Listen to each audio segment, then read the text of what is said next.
जय श्री राम, जय श्री बालाजी की। हर हर महादेव, हर हर महादेव। शंभो कैलाशपति काशी के नाथ, हे भोलेनाथ आपकी जय हो। आप हमारे और हमारे प्रियजनों के ऊपर कृपा आशीर्वाद बरसाए रखना।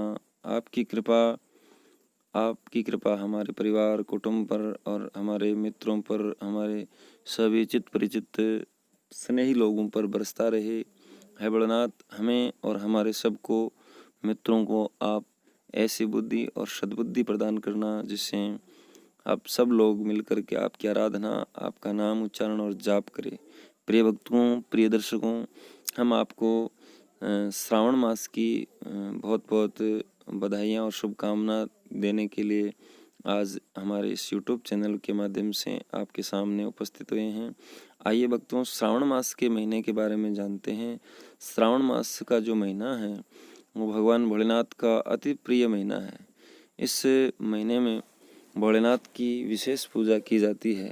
शंकर भगवान की पूजन करने से हमें घर में सुख और शांति और लक्ष्मी की प्राप्ति होती है। भोलेनाथ सब कुछ देने वाले हैं। इन्होंने अपने भक्तों के लिए बहुत कुछ त्याग किया है, धन का, सुख का, शांति का, मकान का, भूमि का, वाहन का। ऐसा त्याग भोलेनाथ ने क्यों किया है? ये अपने भक्तों के लिए किया है कि जब मैं त्याग करता हूँ तो मैं अपने भक्तों को देता हूँ। इसीलिए भगवान भोलेनाथ ने हर प्रकार की सुख और सुविधा का त्याग करके अपने भक्तों को दान करते हैं। भोलेनाथ इसीलिए भोले होते हैं कि उनकी आप सरल विधि से जिस प्रकार केवल जल ही चढ़ा करके और ओम नमः शिवाय मंत्र जाप करके भी भोलेनाथ को प्रसन्न कर सकते हो।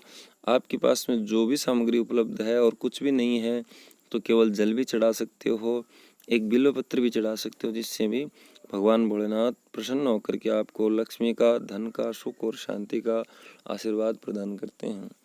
प्रिय भक्तों, ये भोलेनाथ का जो श्रावण का महीना, ये प्रेम का महीना होता है और ये इस महीने में जो स्थितियाँ विपरीत उत्पन्न होती है, ये महीना विष उत्पन्न करने वाला महीना होता है।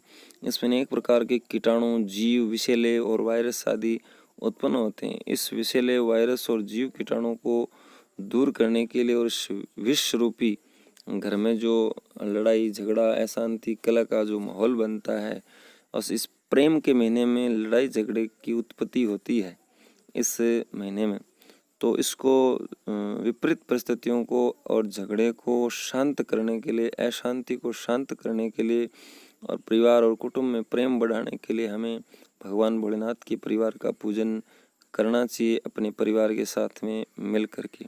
भोलेनाथ का परिवार कितना विपरीत है और फिर भी अनुकूल है, यानी हर विपरीत स्थिति में भी भोलेनाथ का परिवार जो है वो अनुकूल है। तो देखिए कैसे अनुकूल है, कैसे विपरीत है, आइए समझते हैं। जिस प्रकार हमारे घर परिवार में अनेक प्रकार की बुद्धि के लोग रहते हैं, किसी का स्वभाव कैसा होता है, गुण स्वभाव मिलते नहीं हैं, आपस में बातें नहीं मिलती है, कोई कुछ कहता है, कोई कुछ कहता है, तो आपस में लड़ाई और झगड़ा हो जाता है। लेकिन भोलेनाथ का परिवार तो इतना विपरीत है कि उसका मेल कभी हो ही नहीं सकता, फिर भी उनके अंदर प्रेम है आपस में। तो देखिए भगवान भोलेनाथ के गले में जो विशाला नाग रहता है और भगवान गणेश जी महाराज का जो वान मूषक है, तो उनका मेल नहीं है, फिर भी वो प्रेम से रहते हैं घर में, एक जगह परिवार में आनंद से रहते हैं।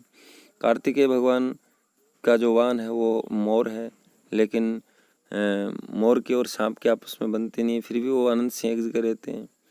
भगवान भोलेनाथ का वाहन है वो नंदी है जो बैल है, और माँ भगवती का वाहन है वो सिंह है।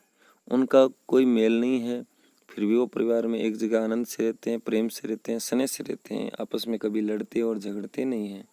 तो इन विपरीत स्थितियों का कारण क्या है? ये है भोलेनाथ की कृपा।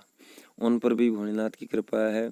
ऐसी कृपा हमारे ऊपर भी बनी रहे कि हम भी अपने परिवार में प्रेम और स्नेह से उन विपरीत स्थितियों में भी रहे, क्योंकि स्वभाव और गुण को बदलना बड़ा मुश्किल होता है, फिर भी हर परिस्थिति में अपने को ढाल लेना ही ये आनंद होता है। भक्तों, परिवार की जो अशांति और लड़ाई झगड़े होते हैं उनमें आप को ढलना है और उनको सहन करने की शक्ति केवल भोलेनाथ की कृपा और पूजा हो सकती है।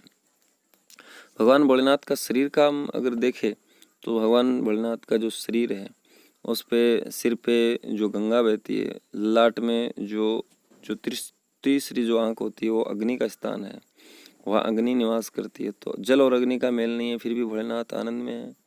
फिर भगवान भोलेनाथ के कंठों में जहर है और चंद्रमा जो है उसमें अमृत है, सिर पे चंद्रमा है, तो वो दोनों विपरीत है। तो अमृत और विष का मेल नहीं है, फिर भी भगवान भोलेनाथ उन विपरीत स्थितियों में भी आनंद में है।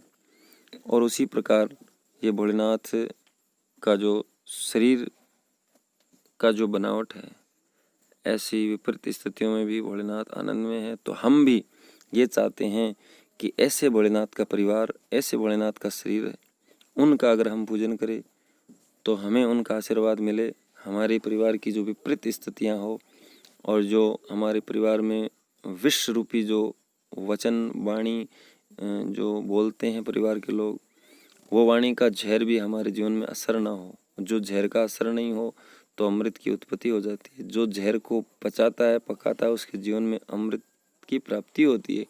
भगवान भोलेनाथ ने कंठों में जहर रखा है, न जबान पे जहर लाए हैं, न पेट में जहर को रखा है, कंठों में रखा है। तो हमारे भी जीवन में जहर आता है, जो आपस की लड़ाई झगड़े, कोई किसी को कुछ कहता है, कोई किसी को कुछ कहता है, तो वो विष रूपी जो वाणी है, जो परिवार में चलती रहती है, विष रूपी वाणी, तो उस वाणी को हमें न पेट में रखना है, न जबान पे लाना है। उसको जबान पे लाना है, फिर दूसरे को नुकसान करेगी, और पेट में ले जाएंगे तो हमें मार देगी। तो उस जहर को, उस कठोर वाणी जो परिवार में कोई बोलता है, तो उसको जहर को हमें कंठ में रखना है। भगवान ने कंठ में रखा तो इसीलिए नीलकंठ कहलाए। ऐसे भोलेनाथ की कृपा का आशीर्वाद हमें मिल जाए। ऐसे विपरीत स्थितियों वाले परिवार जो अनुकूल स्थिति में रहता है, आनंद में रहता है, ऐसे परिवार का आशीर्वाद हमें मिल जाए।